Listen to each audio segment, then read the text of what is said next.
Do you intend to go up against a Tether or USDC? Look, I truly mean, I think this is a huge market and there's going to be lots of co-opetition. It may be that we continue to use USDC or USDT in certain payment flows, but inherently, if we're launching a stablecoin, I mean, I'd be disingenuous to not say, are we going up against them? Yeah. I mean, this is a new stablecoin, and, you know, inherently we're competing, but I don't look at it as, I think Tether is not going away. USDC is not going away. And I think, you know, USDC has been quite successful as being transparent and regulated and really trying to be a leading light as a regulated player. And so I think they both will continue to succeed. But again, I think it's a big market, and I think we can take some share and, you know, for our use case and focus on that. Now, in the traditional fiat world, when you go to a bank to wire money, someone's hedging that currency risk for 3 or 4 days, and you're paying for that currency risk. You're locking in a rate in advance. You don't have to do that in the crypto world because it's so much faster. If the volatility, say, got much worse, you could have a situation where you could have new participants in the market emerge to kind of sell that product. I hate saying that. Look, I'll be honest, you guys. I grew up in Kansas. I'm a pro-U.S. guy. But look, if I'm honestly giving advice to an entrepreneur who wants to meet with me and talk about a fintech crypto-related company, you don't know you could hire the best lawyers, the most expensive lawyers, and spend a ton of money, and you still don't know whether or not the SEC is going to sue you. And if you go to the UK and incorporate in London, you know what the rules of the road are. You have a constructive engagement with the central bank. Like it's just apples and oranges. Like I can't. I was just in Japan. We were talking about this. The welcome reception, the warm reception Ripple gets in going to Japan versus, you know, here. It is changing. And look, there's people on both sides of the aisle that see this and understand it and are fighting hard to change it. But I feel resolute. The Biden administration's approach to crypto, when we look back on this, we will realize that we did the United States a disservice in a key technology that we should care about over the long term. The key part of the case, the SEC sued us, the kind of what is XRP, their allegation being that XRP is a security. The judge ruled last summer that XRP, quote, in and of itself is not a security. The SEC announced about right around 2 weeks ago that they're appealing. But what I think is misunderstood is they're not actually appealing that part of the decision. So for us, like the biggest win, and as you described, the landmark part of the win is really the SEC is trying to take the position that a token can in and of itself be a security.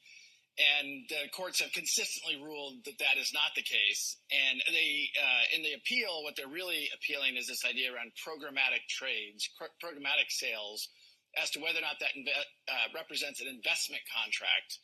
And the idea being that if it's a programmatic trade, it's anonymous buyer, anonymous seller, that there can't be a contract there. Their contention is there can be. You know, look, as you go up the appellate courts, it gets harder and harder, I think, for the SEC. We're very optimistic about where we stand on this. And again, the good news is no matter what, XRP, the law of the land is XRP is not a security. Welcome to the Crypto Teacher. And you know I come back with that video just to make you think. Don't forget to like and subscribe to the channel. And make sure you're joining the Patrons. If you're not a part of the Patrons, make sure you're hitting the Cash App. And also, guys, make sure you go like and follow the TikTok. More videos to come. And we have Brad Garlinghouse asked about challenging Tether and USDC. And he admits they're creating a stablecoin to be the competition. And we see Tether and USDC have to use other blockchains, but Ripple, of course, can use XRP. And remember, the Crypto Teacher told you. And then he spoke about real-time settlement and the U.S. being behind the rest of the world when it comes to regulation. But remember, Gary Gensler's job was to kick the regulation can down the road so the emerging markets could rise. Not only are we behind when it comes to regulation, but we're also witnessing the fall of the United States world reserve currency, because remember, we have to go to a level playing field. It's the rise of the BRICS nations led by China with that digital yuan backed by that digital SDR. And remember, the Crypto Teacher told you. And Brad talks about the election and jokes on the purple tie. That's right, guys. We know what that purple tie means. but also says whoever becomes president, the administration is going to be pro-crypto. And we know that is a fact because their job is to land us in the fourth industrial revolution, where the robots, algorithms, and drones take the economy over, pay each other with crypto, and the sheep go inside the metaverse.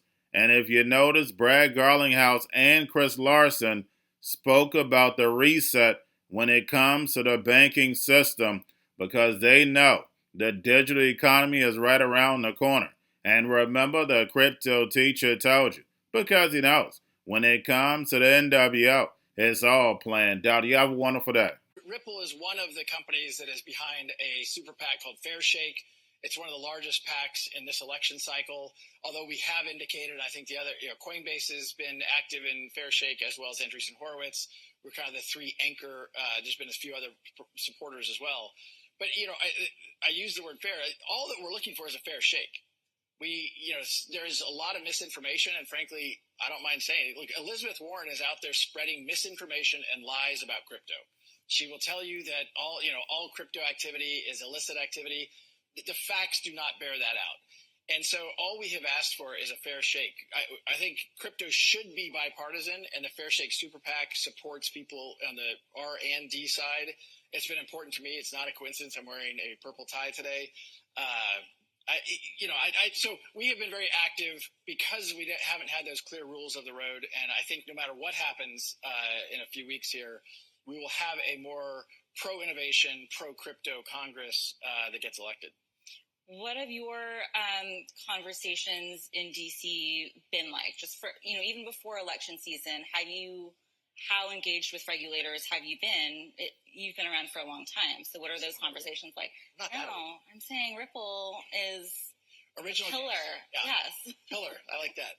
I've made far more trips to DC in the past few years than I did in the years before that. And by the way, I look back on that and I regret that. Like, I think we made a mistake by not leaning in earlier, and we're trying to make up for lost time to some degree. Leaning in how? Well, part of it is just education, right? It's showing up here. And look, I'll speak freely in a very private audience. It doesn't help that you had Sam Bankman-Fried showing up on Capitol Hill with cargo shorts and, selling something that turned out not to be exactly what was represented. That hurt the whole industry. That hurt Ripple.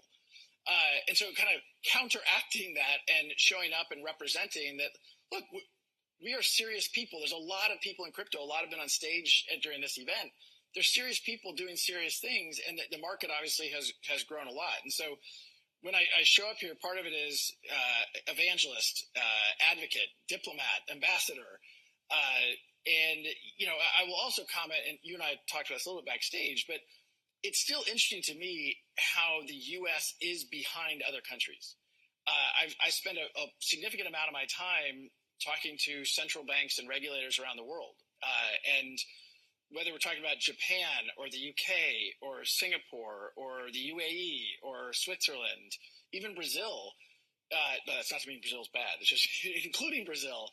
The U.S. is a laggard, and for reasons that don't really make sense. And I think it does get back to this kind of misinformation that it's been, I think the Gensler reign of terror, mixed with the Elizabeth Warren, spreading misinformation. It's like crypto's the boogeyman. And it's just not the case. And so I think it's important for the industry to show up at events like this and make sure people understand how these technologies at their core can be used to benefit citizenry, to use to benefit businesses, reducing costs, increasing speed. I truly do believe blockchain is going to rewire lots of parts of the financial ecosystem. Ripple's focused on our piece within that, but I'm excited to see lots of other companies here representing. Now, that's not legal. But it's also like, okay, fine. There's other banks that'll bank me. But imagine if you extrapolate that out and more banks. And if I actually was cut off the banking system for the sole reason I'm the CEO of Ripple, that is a hostile administration. And I think no matter what happens in this next election, we will have a reset. We can debate the magnitude of that reset, and there's lots of disagreement about that. Obviously, Trump came out early and very aggressively in a pro-crypto and said he's the crypto president. Kamala and Team Harris have been more nuanced. This week, I think I think it was this week, they had some of the most constructive things they have said publicly. But look, I do think, Kamala Harris is from Silicon Valley. I think she has generally been pro-technology over the years. She has been relatively quiet on the topic. But I think no matter what happens, we're going to see a reset. We're going to see forward progress. And I'm certainly looking forward to that. Yeah. So you are wearing a purple tie, so you're not here to make any endorsements? I did endorse John Deaton yesterday. I'd already given money to him. So, but look, Elizabeth Warren, I think, has been the most destructive towards this. I mean, she has a webpage on her campaign that says, I'm building an anti-crypto army. It's like, okay, I'm against the technology. I've made the joke before, like, why would somebody be against a technology? It's like saying I'm against email, but you're for email. It doesn't make sense. Like, you could say I'm against how crypto is being used, or I'm against something, but like, to be against a technology, like technologies inherently are just neutral technologies. They can be used in lots of different ways. So I don't get that. And I think that the citizens of Massachusetts deserve better than somebody who, whether she won't take meetings with the industry either. Like, at least learn, at least be willing to engage and have a dialogue. So I think we all, as citizens of the United States, deserve better. Going to a different economy, and we're going to be learning more about that as we go. But clearly, we're learning that things can be done from remote locations. We're learning that technology can replace people even more than we thought. We're not going back to the same economy. We're recovering, but to a different economy, and it'll be one that is more leveraged to technology. And I worry that is going to make it even more difficult than it was for many workers. In Silicon Valley, and my friends who work in technology know that what we did to the manufacturing workers, we are now going to do to the retail workers, the call center workers, the fast food workers, the truck drivers, and then even bookkeepers, accountants, insurance agents, lawyers, and on through the economy. So what happened to the manufacturing workers is a very clear sign. And so we'll import Chinese-based CBDC technology. So it's going to be CBDC in a box provided to you by the People's Bank of China. But every stock, every bond, every currency, every commodity, every piece of art, every private business, every piece of real estate will eventually be a token on a blockchain, an entry on a ledger, permanent and immutable. We will have truth instead of trust, and we will save over $7 trillion a year. 6 to 8% of global GDP is wasted by the friction of the trust industry that's necessary when you have dual entry accounting. With triple entry accounting, which is what a blockchain is, we get rid of all of that friction. It's a beautiful future. Like what you see in China and their social credit scoring systems, right? If we get identity wrong, it could be a tool to enslave humanity. And if we get it right, it could be a tool to liberate humanity. And as an American, I'm obviously rooting for the one that's on the side of freedom. Bitcoin is an international asset. And also, I do believe the role of crypto is, it's digitizing gold. I actually believe this technology is going to be very important. Look at it. We have been part of the huge revolution in investing through ETFs. We believe that ETFs will be changing the whole way we invest. Many people still use it as a means, people are investing it for indexing. No, the majority of people who are putting money in ETFs are active investors that are buying exposure. The entire bond market is being transformed as we talk right now. I believe the next generation for markets, the next generation for securities will be tokenization of securities.